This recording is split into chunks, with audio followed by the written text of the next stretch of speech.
உனக்கு எவ்வளவு தைரியம் இருந்தா நான் உன்கிட்ட அவ்வளவு சொல்லியும் நீ இன்னும் அந்த ஜெயா பின்னாடியே சுத்திட்டு இருப்ப. என்னடி உன் நோக்கம்? அவளை இந்த குடும்பத்துல கொண்டு வந்து சேர்க்கிறதா? யார கேட்டு முதல்ல இதெல்லாம் நீ பண்ணிட்டு இருக்க? நீ சும்மா இரு சிபி. அவ்வளவு தூரம் சொல்லிட்டு இருக்க. திரும்ப திரும்ப அந்த ஜெயாவை இந்த குடும்பத்துக்குள்ள கொண்டு வரதுக்கு திட்டம் போட்டுட்டு இருக்க. அன்னைக்கு ஃபங்க்ஷனுக்கு வர வைக்கிற, கம்பெனில வேலைக்கு சேர்த்து விட்ட. என்ன நினைச்சிட்டு இருக்க உன் மனசுல? உன்கிட்ட தான் கேக்குறேன், பதில் சொல்லு. எதுக்காக அவளை இந்த குடும்பத்துக்குள்ள சேர்க்கணும்னு நினைக்கிறேன்? இப்ப சொல்ல போறியா இல்லையா? அது இவ்வளவு தூரம் கேக்குறல. இல்ல அது வந்து மீனா, என்ன பண்ற? தமிழை விடு முதல்ல.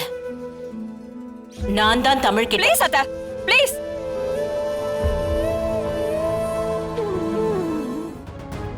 நீங்க ஏன் மாமியார்? இத்தனை வருஷம் நீங்க சொன்னதை கேட்டுதானே நான் வாழ்ந்தேன். நீங்க சொன்ன எல்லாத்தையும் கண்ணை மூடிக்கிட்டு தலையாடிட்டு இருந்தால. நீங்க சொன்னது செஞ்சது சரியா தப்பான்னு எதை பத்தி யோசிக்காம உங்க பின்னாடியே நான் வந்திருக்கேன். இப்போ இவ ஏன் மருமக? நான் என்ன சொல்றேனோ அதத்தான் இவ கேட்கணும். இதுல நீங்க தலையிடாதீங்க.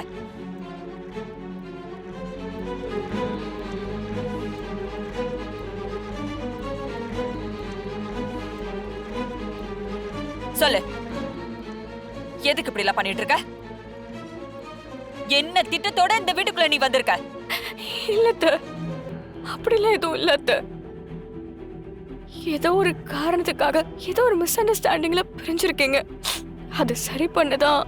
அத சரி பண்றதுக்கு நீ யாரு? சொல்லு, நீ யாரு? நீ எதுக்கு இதெல்லாம் பண்ற? உனக்கும் அவளுக்கும் என்ன சம்பந்தம்? உனக்கு சம்பந்தம் இல்லாத விஷயத்துல நீ எதுக்கு தலையிடுற?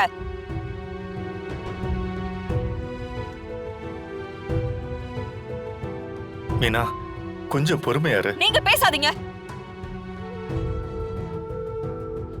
ஏய், நீ இந்த குடும்பத்துக்கு வாழ வந்தியா இல்ல என் நிம்மதி மொத்தத்தையும் அழிக்க வந்தியா?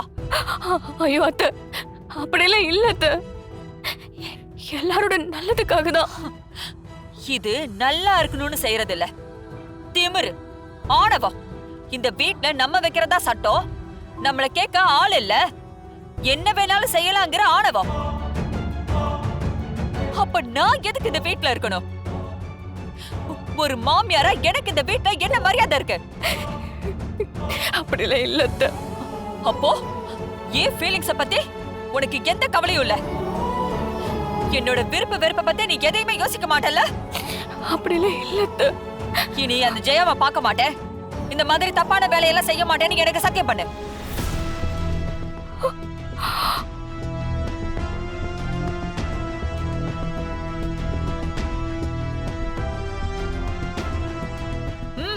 சத்தியம் பண்ணு.